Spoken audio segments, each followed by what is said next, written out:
บัดนี้หลังจากที่สัมภาษณ์ทางเอ้ยมุดพี่น้องเอ้ยแล้วเรียบร้อยก็บัดนี้ก็เพิ่นให้โอกาสทางพ่อจอยอีกเทื่อนึงว่าซั่นก็สิมาถามทางเงินพ่อจอยอีกก่อนพี่น้องเนาะตัดสินใจแน่วแน่เลยเนาะไปเจ็บเครื่องเจ็บของก็เจ็บเครื่องเจ็บของแล้วเฮาก็สิปล่อยให้เจ้าเจ็บเครื่องเจ็บของเลยซุมเฮาก็สินำเมื่อผู้ใดฮอดเจ้าฮอดเพื่อนฮอดทานผู้ใดเนาะโดยง่ายคือเมื่อกี้นี่เอ้ยมุดเพิ่นว่าคันว่าทางอ้ายจอยนี่ยอมเปลี่ยนแปลงทางเราก็ว่าสิให้อภัยอยู่เนาะแม่ เปลี่ยนแปลงแนวได้นะ เปลี่ยนแปลงแล้วก็ฟังความที่เราบอกที่เราแนะนำให้เฮ็ดอันนั้นเฮ็ดอันนี้แล้วบ่ให้เถียงความเราเว้าในนี้นะเคยเถียงเราอยู่บ่เราบอกให้เฮ็ดนะบ่เคยเถียงคือคอยถามเราบ่เคยเถียงบ่เคยเว้าบ่เคยว่าเนี่ยแน่บัดเราเว้าคือว่าคันบอกหลายว่าเถียงความว่าซั่นเนาะว่าเวียงเมื่อกี้นี่เนาะมีแต่ว่าในเมื่อตัดสินใจได้เฮาก็บ่ที่จะอันนั้นอันนี้ให้ผู้นั้นผู้นี้พี่น้องบ่ห้ามใจกันเนาะแม่นๆคือว่าให้เราปล่อยให้เราเก็บเครื่องเก็บของในเมื่อประจอยเราก็ตัดสินใจแล้วเฮาก็เว้าแหละเราก็ยังอยากให้เฮามาถามใหม่อยู่ก็สิบ่ถามซ้ำอีกเพราะว่าเราก็ทำใจแล้วให้เราทำใจบ่แม่นติเมื่ออยู่ผู้เดียวน่ะสิเป็นบ้าเป็นงัวคือเราเว้าน่ะแม่นบ่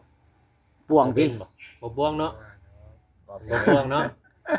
คอยบอกแล้วว่าบ่ต้องคิดหยังมากมายบ่ต้องป่วงสิป่วงเฮ็ดหยังสิไปคิดหยังมากมายแล้วก็โตใดที่ว่ามันบ่แม่นของเฮามันก็บ่แม่นคือเก่าเจ้าสิ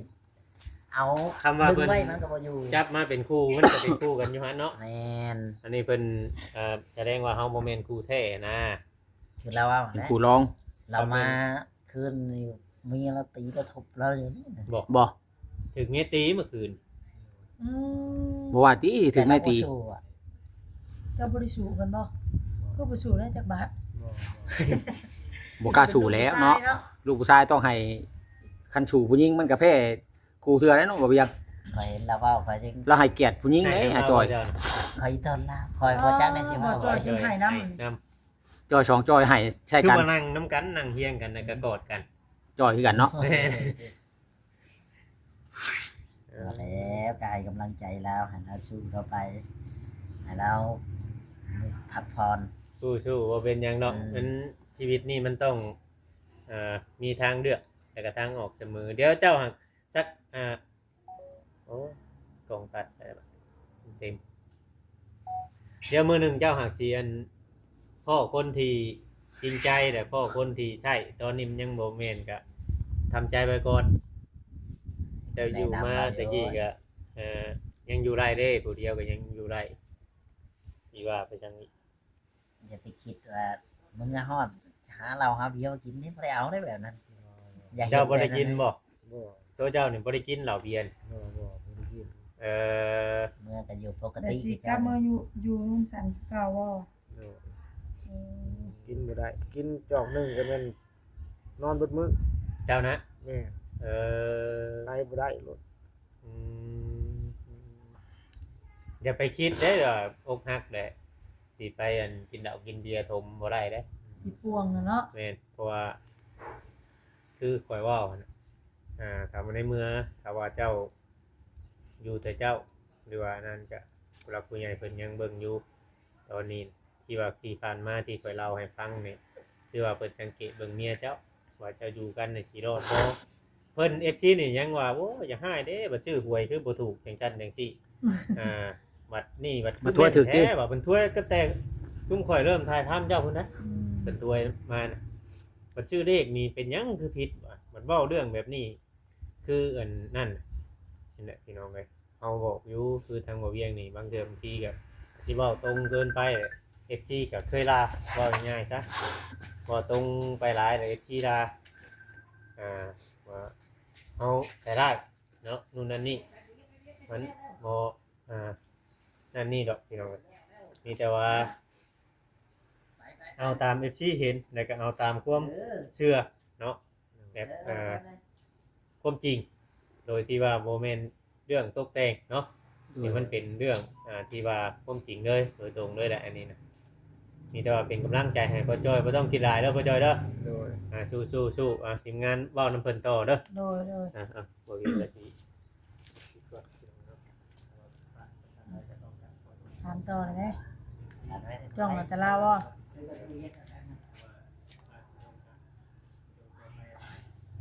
บัดนี้บ่มีแนวเว้าหยังแล้วเนาะกับเมียบัดนี้มีแต่สิเก็บเครื่องเก็บของ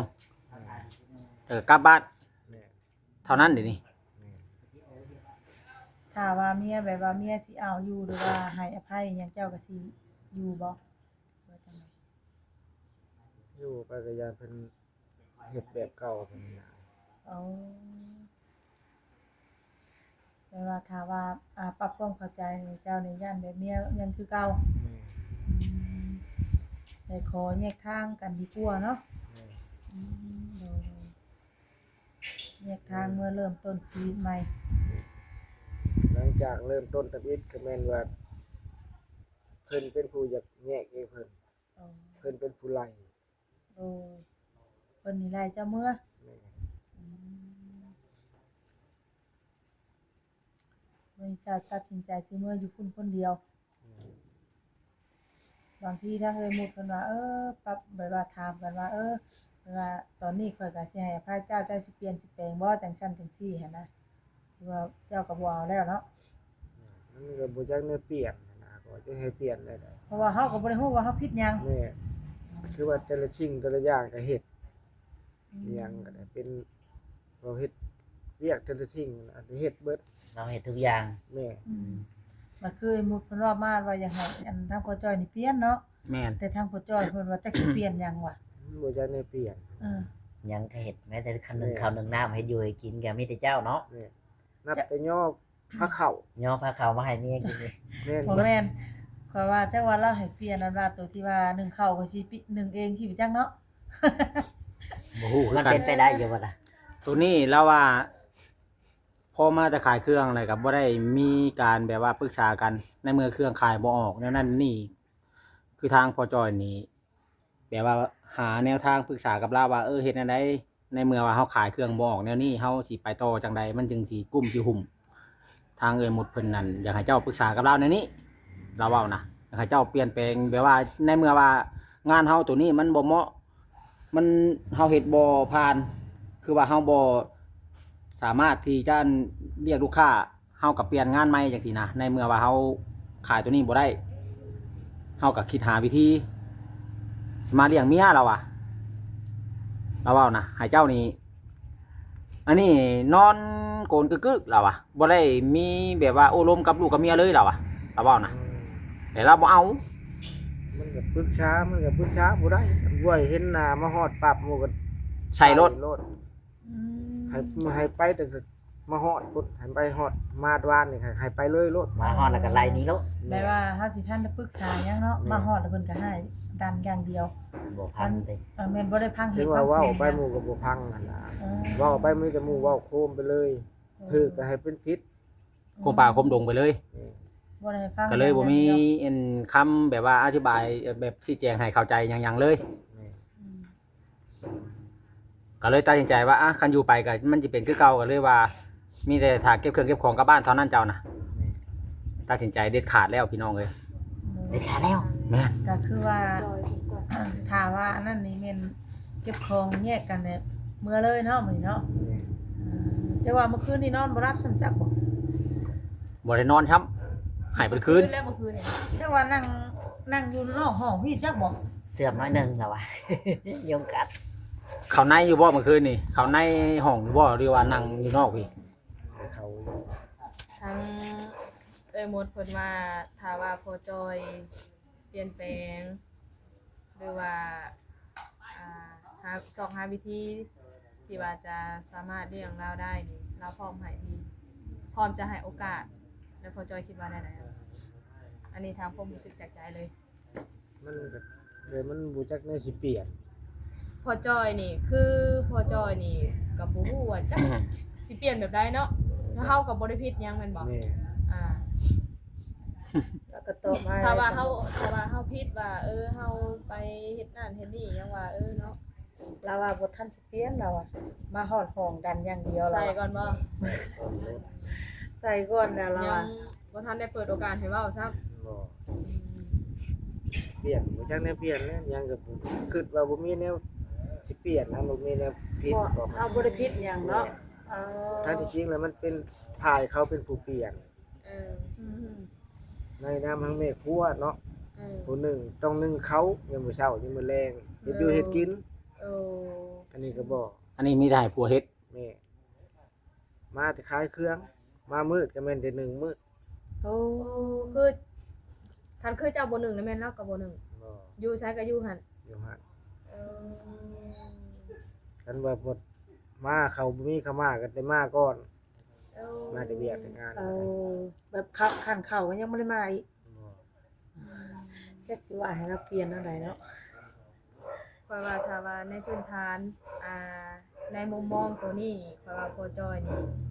ดีเบิดทุกอย่างเนาะ แม่น แต่คือเอื้อยนี่ในมุมมองเราผัดคนเคยไปแม่นบ่คนเคยไปคนเคยเข้าสังคมเนาะบ่แม่นสิว่าอยู่แบบอิหยังแบบตามบ้านนอกคอกนาเฮาเนาะตามที่ฮู้จากที่เอื้อยลานี่เราก็สิแบบว่าอยากได้คนที่ว่าแบบหาเงินเลี้ยงเราได้นั่นแหละหรือว่าแบบคนเก่งกว่าเราว่าซี่ซะเนาะในมุมมองของเราหั่นนะ แมน แต่ ใน ว่าคือถ้าเฮาเป็นผู้หญิงเฮาก็ว่าถ้ามาแบบนี้เฮาก็ว่าโอเคแล้วเนาะถ้าว่ามันนี่ก็ปรับเปลี่ยนหรือว่าสอบหาวิธีโอ้ลมกันคุยกันแม่นบ่เลยซอยกันเนาะทำมาหากินคือเฮาเจ้าคอยแบบเป็นผัวเป็นเมียหั่นนะ แต่อันนี้เล่านั่นคือว่าอยากให้ทั้งผัวนี่เป็นคนกุ้มหุ่มเล่าเบิดทุกอย่าง แม่นนี่คือที่ผ่านมานี่เราบอกว่าเพียงลำพังป่าเรานี่เฉพาะป่าเราเองแล้วน่ะกุ้มตอนที่ยังบ่มีพ่อจอยเนาะ ก็คือเราจะได้ที่เอาโคจอยมานี่ก็คือแบบอยากให้มันเกินกว่าที่เราอยู่ตัวผู้เดียวหั่นนะแต่ว่าพออยู่นำกันมันแบบบ่เป็นคือ โดนว่าบ่ ซ้ำว่ากับ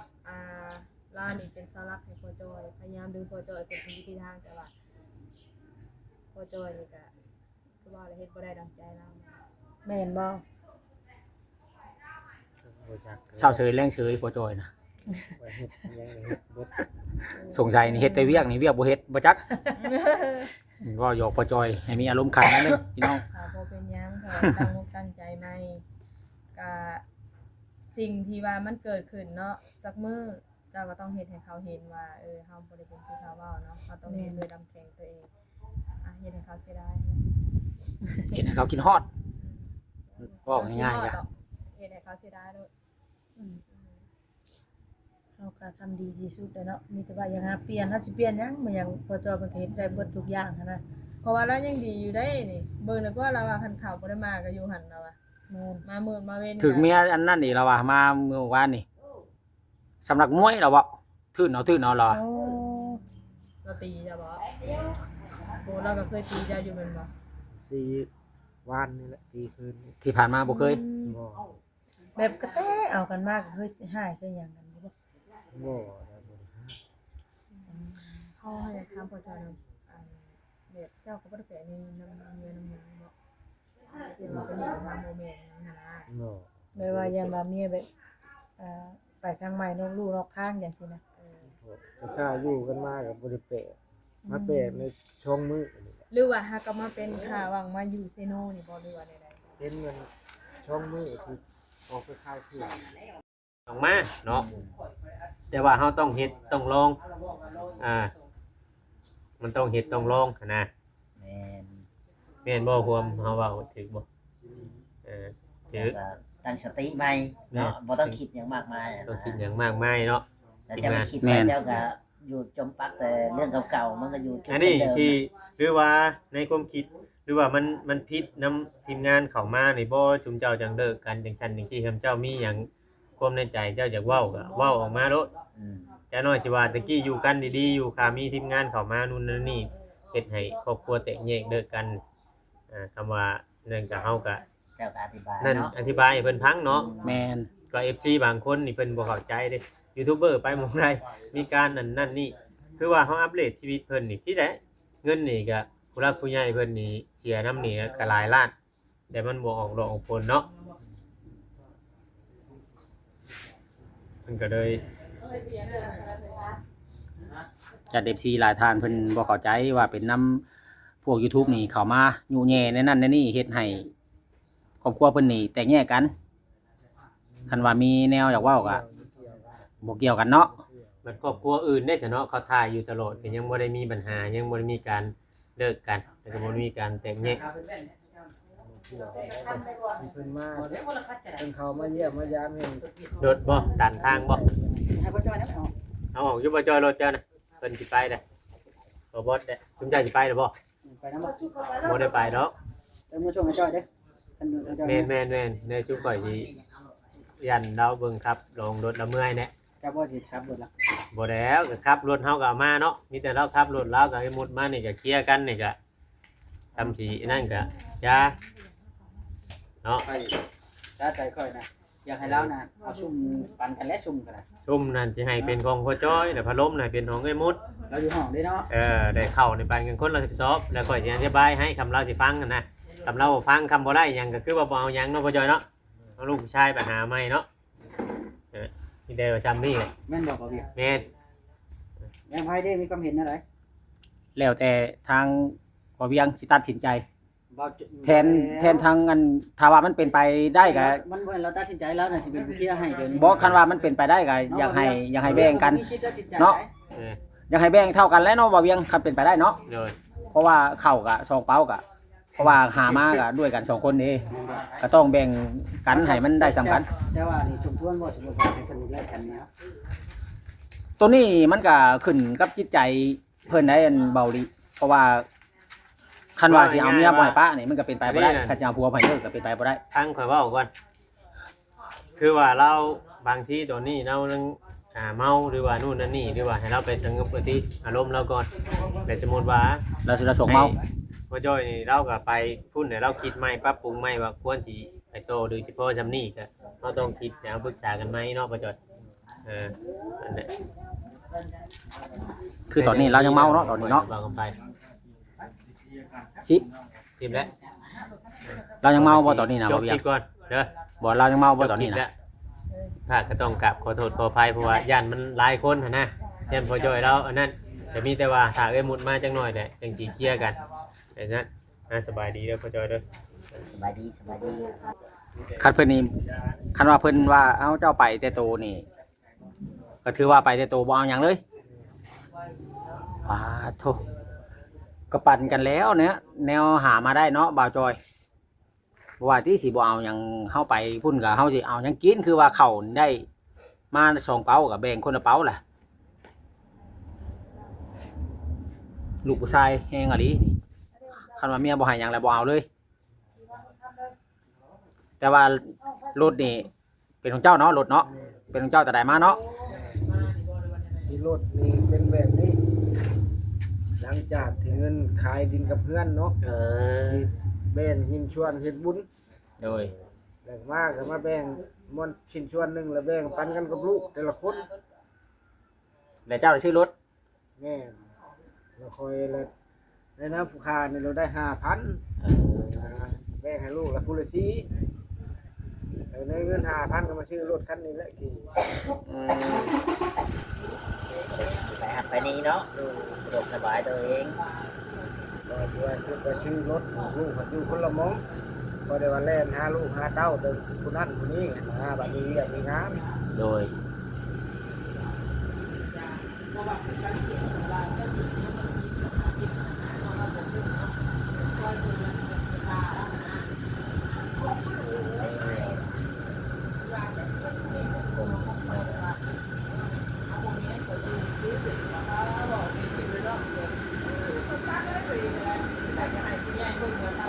คันเลิกกันนี่ก็จุดเป้าหมายนี่คือว่ากลับบ้านเนาะบ่เพราะว่าบ่มีทางไปเด้ เราก็บอกมีทางเราก็ต้องกลับบ้านลูกอยู่กับลูกอยู่คนเดียวคือเจ้าแน่เนาะนะลูกสำคัญอันนั้นอยู่แล้วครอบครัวมันเราก็ต้องงอมๆเห็นเรื่องเห็นงานก็ต้องอันนั้น เราโทรลาลงเองแต่ว่านี่นะต้องให้คิดไปท่านน่ะลง ข่อยเลยบ่ตัดข่อยให้เจ้าชุบเจ้าเบิ่งจังว่าสิบ่แล้วบ่ฮัลโหลฮัลโหลฮัลโหลมาอีหยังโอ้ตัดใจเอาเขาเวียนไปให้มันตึงบ่ให้บ่ข่อยโสดถามว่าผู้ใดเห็นมาเจ็บจิตเจ้าจังว่าสาวแล้วเฮ้ย คือว่า เวียนสาวแล้วดู จะ ทบใจหลายอยู่เด้ มาแล้วลูกเนาะเราเดี๋ยว กระ ดู ทบ ว่า ใจละหลายเห็นแล้วก็อีต้นเราอยู่เฮาก็บ่จักในซอยเรื่องมันได้เกิดมาแล้วมันก็ต้องให้มันอันนั้นไปเนาะมันบ่แม่นของเฮาสิย่างไว้มันก็บ่ได้อยู่กับเฮาอยู่แล้วไหนๆมันก็ต้องไปคันคนมันสิไปอ่ะนะเขาเห็นดีซำใดเขาก็บ่เห็นความดีของเฮานั่นแหละทุกสิ่งทุกอย่างเจ้าก็ต้องตั้งใจเอาเนาะปล่อยล้างตัวใดมันบ่แม่นก็คือปล่อยไปเริ่มต้นชีวิตใหม่ยังสำเจ้าเนี่ยมันก็ยังบ่สายเกินไปคันเจ้ามีเงินมีคำลูกเมียเจ้าอยากได้ใหม่มันก็ได้อยู่แล้วคันว่าเจ้ามีเงินเพราะอย่างฉันอย่างที่คุมเขาเล็กๆน้อยๆก็ได้หรือว่าจะอยู่คนเดียวก็แล้วแต่เจ้าก็ตามสบายอย่างนะแบบบ่มีไผอ่านกับเฮาหั่นนะนี่เนาะคลิปนี้บ่เจอบ่มีหยังหลายพี่น้องสิขอจบคลิปไปก่อนถ้าผิดพลาดประการใดก็ขอโทษขออภัยนำเด้อสบายดีเด้อเจ้าเด้ออยู่ สบายดีสู้ๆต่อไปพี่น้องเอ้ย